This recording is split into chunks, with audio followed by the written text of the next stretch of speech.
Morning everyone. तो कैसे हैं आप सब? आई होप आप सब ठीक होंगे। तो आज की इस वीडियो में मैं आप लोगों के लिए लेकर आई हूँ 11th chapter habits and habitats of some important animals. इसका all important question answer, all नहीं हाफ। तो चलो अब जल्दी जल्दी इसका क्वेश्चन एंड आंसर करते हैं। और अगर आप मेरे उस वाले वीडियो नहीं देखे जिसमें मैं 12th चैप्टर और 9th चैप्टर और 10th चैप्टर दी हूँ, थर्ड समेटिव का क्वेश्चन मतलब ऑल इम्पॉर्टेंट क्वेश्चन आंसर उस चैप्टर का नहीं देखें तो प्लीज़ जाकर मेरे चैनल में आप देख लीजिएगा।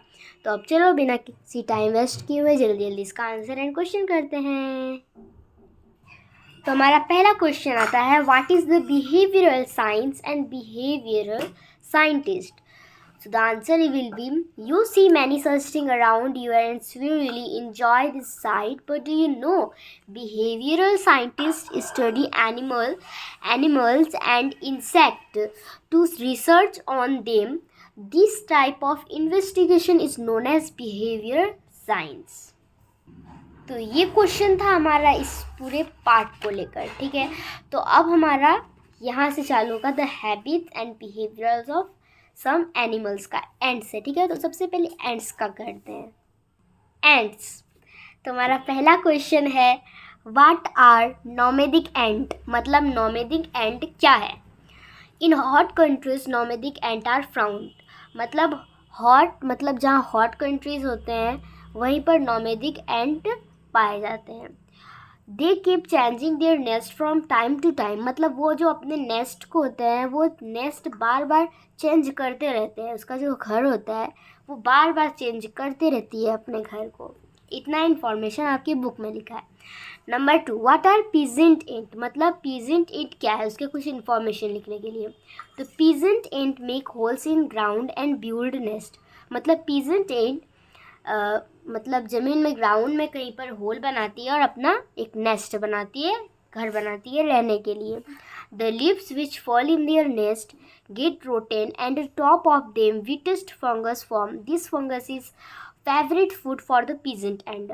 मतलब कोई ट्री से कोई लीव्स मतलब पत्ते गिरते हैं और अगर वो बहुत दिन हो गए उसमें जब फंगस लग जाते हैं तब वो जो फंगस लग जाते हैं पत्ते में तब वही वाला चीज़ एंट खाते हैं, वही उसका एक फेवरेट फूड है।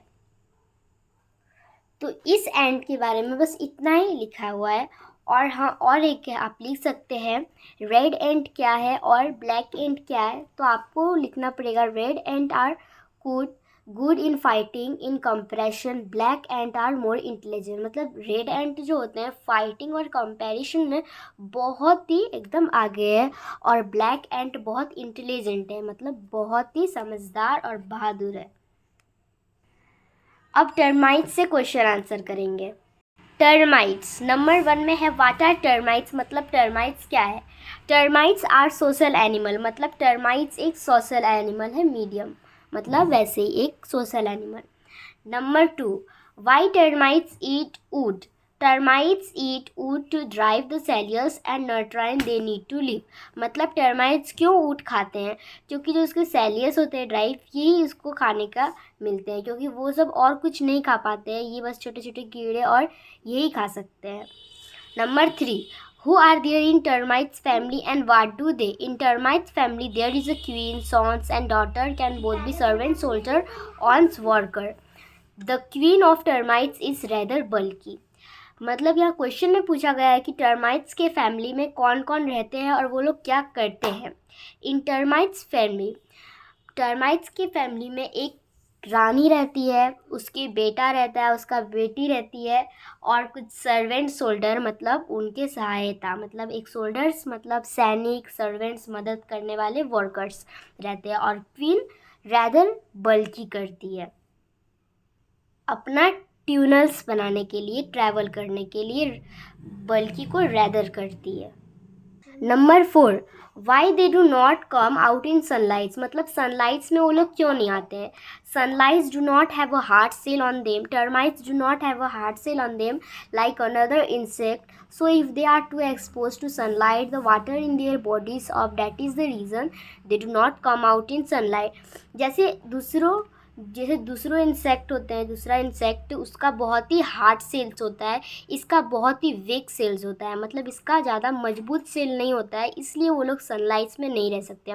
अगर वो सनलाइट में निकलेंगे तो वो गिर जाएंगे, एक्सपोज्ड हो जाएंगे, वो ज़्यादा सनलाइट नहीं सहल कर पाते हैं क्योंकि उसका हार्ड सेल नहीं है।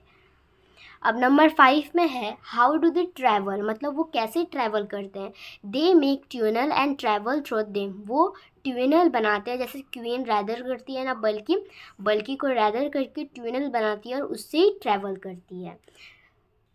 तो गाइज ये था हमारा पार्ट 1 11 चैप्टर का। नेक्स्ट वीडियो में मैं आपको हनी बीज और एलिफेंट्स की इन्फॉर्मेशन दूंगी।